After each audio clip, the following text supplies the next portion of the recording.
आहात आपल्या हक्काचं चॅनल, आपली बातमी आपलं channel one Bharat. Lasur station येथील बी बियाणाच्या दुकानातील 9.5 लाखाची रोकड चोरट्यांनी पहाटेच्या सुमारास चोरल्याची घटना घडली आहे।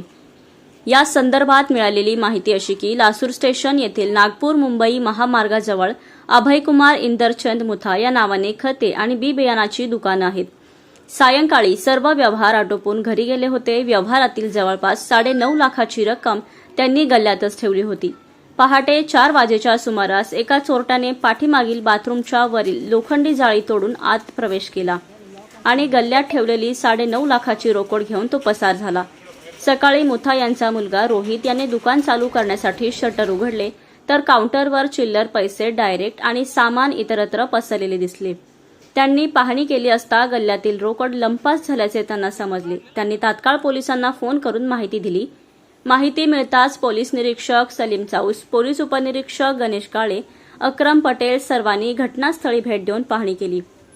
सदरील चोरटा सीसीटीव्हीमध्ये कैद झाला आहे। श्वान पथक आणि ठसे तज्ञांना पाचारण करण्यात आले, परंतु त्या ठिकाणी कुठल्याही प्रकारचे ठसे मिळून आले नाहीत। तर स्वीटी नावाच्या श्वानाने माग काढला असता ते तेथेच घुटमळले, ते माग काढू शकले नाही।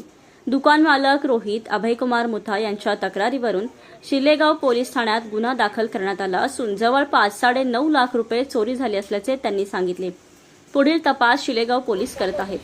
आप्पासाहेब वंजारे, जिल्हा प्रतिनिधी, छत्रपती संभाजीनगर, औरंगाबाद। तालुक्यातील 1 नंबरची बाजारपेठ असणारी लासूर स्टेशन ही गाव आहे आणि या ठिकाणी व्यापारी पेठ सर्वात मोठी आहे।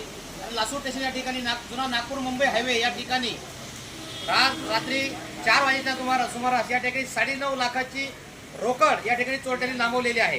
हे अभयचंद इंदरचंद मुथा या नावाने या ठिकाणी दुकान आहे आणि या दुकानामध्ये ते रात्री दुकान बंद करून गेल्यानंतर रात्री 4:15 ते 4:30च्या दरम्यान या ठिकाणी एका चोरट्याने पाठीमागच्या साईडने ज्या ठिकाणी बाथरूमचा दरवाजा आहे त्या ठिकाणी आतून प्रवेश करून त्यांनी आतमध्ये प्रवेश केला आणि आतमध्ये प्रवेश करून त्या ठिकाणी गल्ल्यामध्ये असलेली जवळपास 9.5 लाखाची रोकड या ठिकाणी लांबवलेली आहे।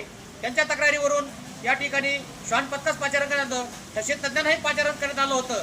या ठिकाणी पोलीस ठाण्याचे पोलीस निरीक्षक सलीम चाऊस, पोलीस उपनिरीक्षक गणेश काळे या ठिकाणी भेट दिलेली आहे। श्वान पथक या ठिकाणी येऊन गेलेले आहे, परंतु रात्री झालेल्या पावसामुळे या ठिकाणी कुठल्याही प्रकारचा माग श्वानाला या ठिकाणी काढता आलेला नाही आणि या ठिकाणी 9.5 लाखाची रोकड या ठिकाणी गेलेली आहे। आता पोलिसांपुढे मोठे आव्हान या ठिकाणी निर्माण झालेले आहे। ह्या रोकडचा तपास करणे हे जिकरीचे त्यांना या ठिकाणी ठरलेले आहे। मी आप्पासाहेब वंजारे, जिल्हा परिषद छत्रपती संभाजीनगर, औरंगाबाद।